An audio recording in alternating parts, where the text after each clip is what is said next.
ipis in 3, 2, 1. Atlanta! Wow! Vice ganda! Vice ganda in a very special, In a very acting, special role. Darren! Acting! Akong gumalaw. I-convince mo sila na nasa iyo talaga yung ipis. Ito na. Eto na daw yun. Yun na yun. Jackie! Sang! Ang taga! Oh! Sang! Ang taga! Ha? Kaya po ba, Jackie? Di na! Di na!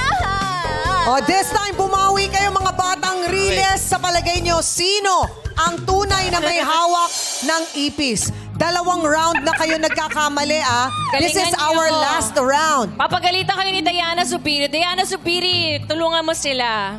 Sino sa palagay ninyo, Kokoy, ang may hawak ng ipis? Kasi parang namatay na po yung ipis ni Darren. Pinisa niya na po eh. Pinisa Mas niya. nakakadiri yun kapag may totoong Tama. ipis.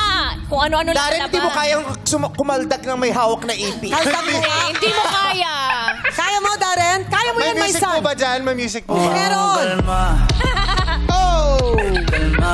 Ay, may hawak pang ipis, Huwag mo naman akong bigyan ng dahilan para tabihan ka. Grabe, kinilig yung mga batang Riles. Si Kokoy. Si Kokoy na pailing. Sabi Okay, niya. kaya pala may mga nakita akong gown doon sa ilalim ng panatilya. Si Jackie, kailangan ma-convince mo sila. Uy, mga batang Riles po, piliin nyo na to. Sige na. Para matapos na. Kahit hindi mo